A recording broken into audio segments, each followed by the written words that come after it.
Whenever Jesus wanted to get to the heart of an issue, he told a parable, a story that people would never forget. When I was a kid, something happened to me that I'll never forget. It changed my life forever.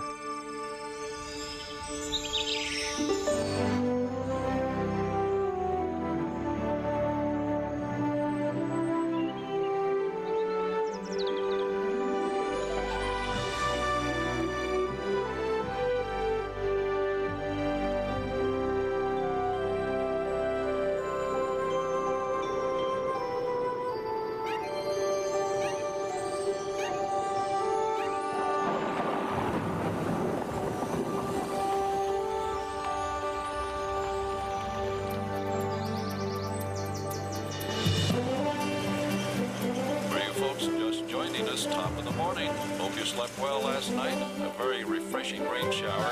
We'll have a high of 83 under sunny skies today. And if the weather keeps on like this, we'll see bumper crops. Opening grain prices at the Chicago Board of Trade. Spring wheat $4.23 a bushel. Oats at $1.75. Barley and corn unchanged, holding steady. I'll be back in a minute with today's. Growing up on a farm was a great experience. My dad, mom, and brothers, we did everything together. We'd work hard in our fields all day. Then Mom would fix us one of her big dinners. Lord, we thank you for these blessings and for this food that you have provided. Amen. Let's dig in. Jerry, pass the mashed potatoes. Hey, we were able to go out and look at the wheat fields. Dinner was the best time for our family. David would talk non-stop about being a cowboy. And Charlie over there, he was always making us laugh. Dinner was certainly my brother Bobby's favorite time of the day. I'm Jerry, the oldest. I kind of had to watch out for these little guys. Mom and Dad sure had their hands full, and they used every opportunity to teach us something new about the farm and hard work, but mostly about love and respect. I guess you could say we were a pretty close family. Our farm was big, with wheat fields stretching as far as my eyes could see. Dad worked hard planting those fields, and by the end of the summer, the wheat would be ripe and the harvest would be ready to bring in. He'd say to us, "Boys, when the harvest is ready, we have to be ready, or we could lose the whole crop." I knew how important the harvest was, and I never doubted for a minute we'd be ready. But it wasn't harvest time yet. And on the farm, we had a lot of other work to keep us busy, like saddling up and moving our cattle to the south pasture. Riding with Dad and Uncle John was always an adventure. And even when things were a little more than I could handle, Dad still believed in me. And somehow it always worked out.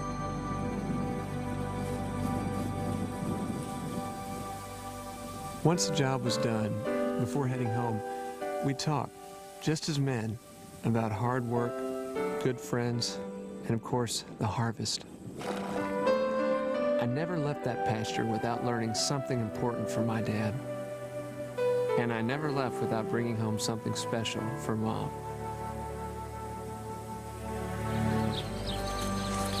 While we waited for our wheat to ripen, Charlie and I would help Dad haul hay. The two of us would work as hard as we could to see how many bales of hay we could bring in. You see, the more we brought in, the more we could brag to our friends when we went to town on Saturday. I remember that day because it was really hot, hotter than usual, even for July. And though my dad never complained, I could tell he was having one of those headaches. Sure thing, Dad. But we finished bringing in the hay and went straight to work on the combine so it would be ready for the harvest. It always amazed me how much work Dad could do. And I worked right along beside him.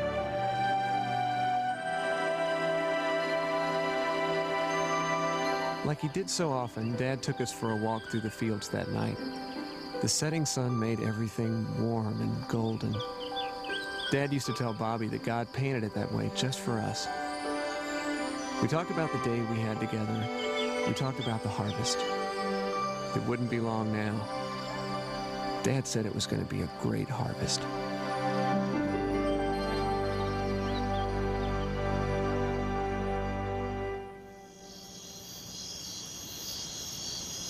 It had been a long day, and I slept hard that night. So hard I didn't hear what was happening in our house.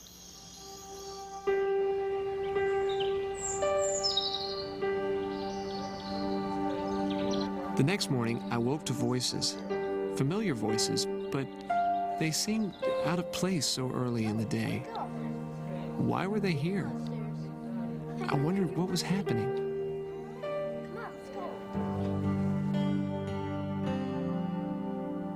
I heard Mom and Grandma talking in whispered voices. Then Mom called us all together. Jerry, Charlie, Davy, I need to talk to you. Something has happened to your father. I looked into her eyes and knew it was bad. Last night, he became very ill. We tried to help him, but there was nothing we could do. Your daddy died. But your daddy's in heaven. My dad was gone.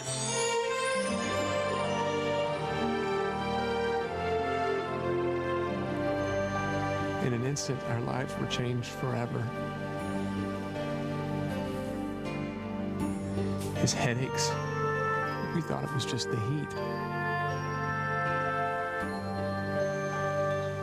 Time seemed to stand still.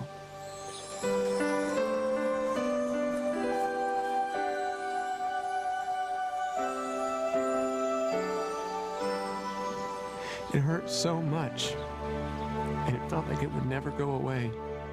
Lord, you know what a terribly hard time it is for us right now. But we thank you so much for being here for us. Mom did her best to keep going. Just give us Mealtime was the hardest, though. what to do next. We prayed for strength. Thank you, Father. We needed each other now more than ever.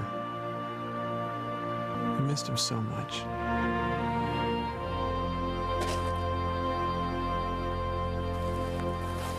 The next few days were busy ones. Uncle John was the first one there to lend a hand. We all pulled together to help things along. Even our friend Amy would come by and help us with our chores. We'd walk through the fields talking and trying to make sense of it all. I remember your dad saying that It was Amy who reminded me that when my dad needed help, maybe he would pray. start praying. And she thought that maybe we should too. We did pray, and we talked about the good times and tried to look ahead. But ahead, all I saw were problems. I was worried about the harvest. It was coming soon, and like Dad said, if we weren't ready, we'd lose the whole crop. I couldn't let that happen.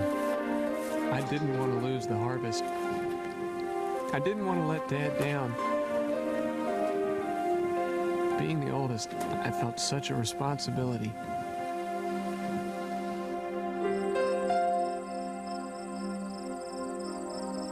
For the first time in my life, I was really afraid. I prayed that God would send someone to help.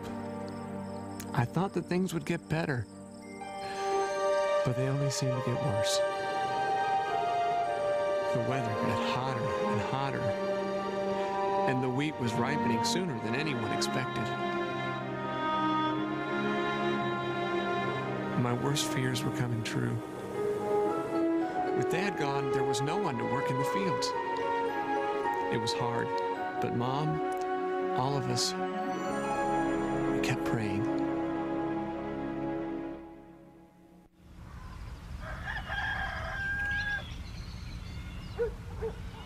It was early morning, and Charlie and I were at the barn feeding our horses. I used to love this time of the day, but now it was just a reminder that we were one day closer to losing our wheat.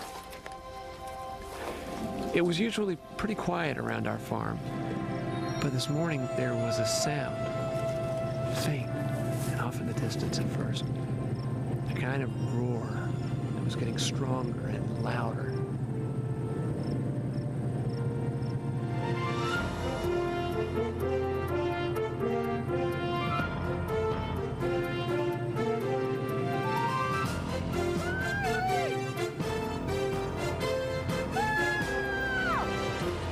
I could hardly believe my eyes.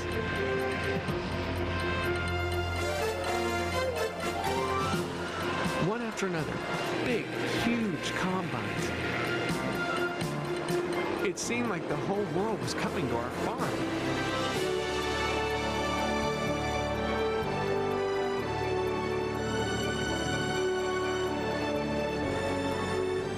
They started in the big field, the one to the north, their reels sweeping the wheat into the combines. Side by side, they moved from field to field.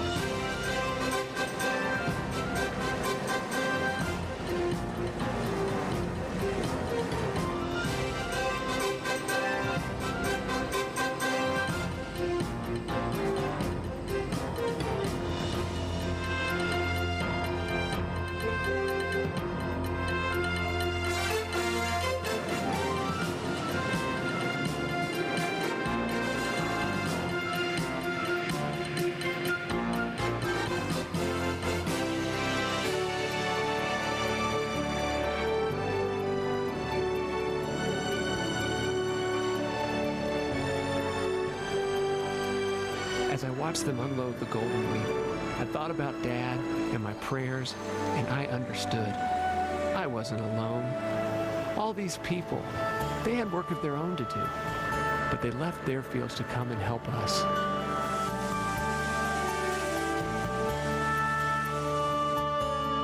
Together, they did what no one could have done alone. And one day, they brought in the whole harvest.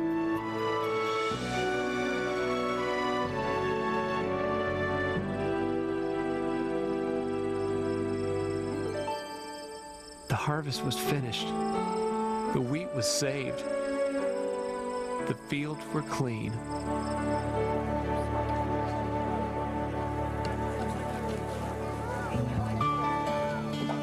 Afterward, all the families gathered in the field north of the farm for the biggest harvest meal I had ever seen. I was amazed at how many people had come to help. It was a time to celebrate.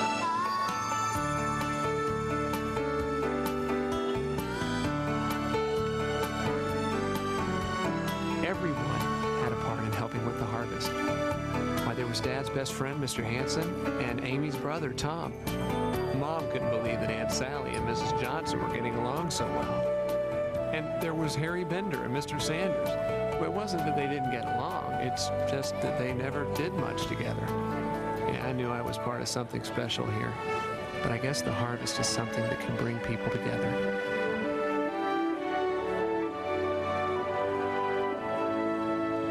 John said this whole day reminded him of the story in the Bible when a lot of people were hungry to know God, but there weren't enough workers to tell them. Jesus said, when the harvest is ready, pray and ask God to send people who will help. Well, that's what we did with our harvest, and it's a day I'll never forget.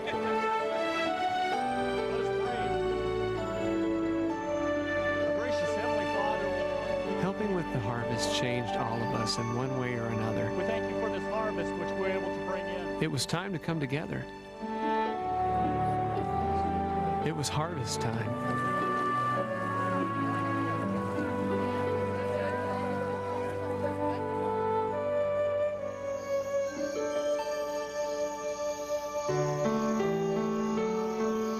I still come back to the farm and walk in the fields just like I did when I was a kid. These fields were my whole world. And the things God taught me that summer when I saw everyone come together to harvest our wheat have stayed with me all my life. Now I see the lesson of the harvest. There is another field. It's God's field, filled with people who are ready to respond to Him. And just as my family prayed for someone to come and help us bring in the harvest, people all around the world are praying that someone would help them bring in the harvest in their land, in their city, on their campus.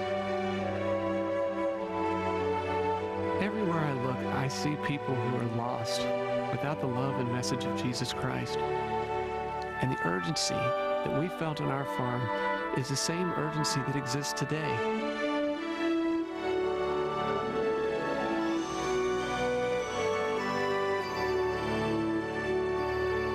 We can all do something. We can pray, give, reach out to a friend, even go to another land. This could be the greatest spiritual harvest time in history, and that's why we are all needed. It's time to come together. It's harvest time.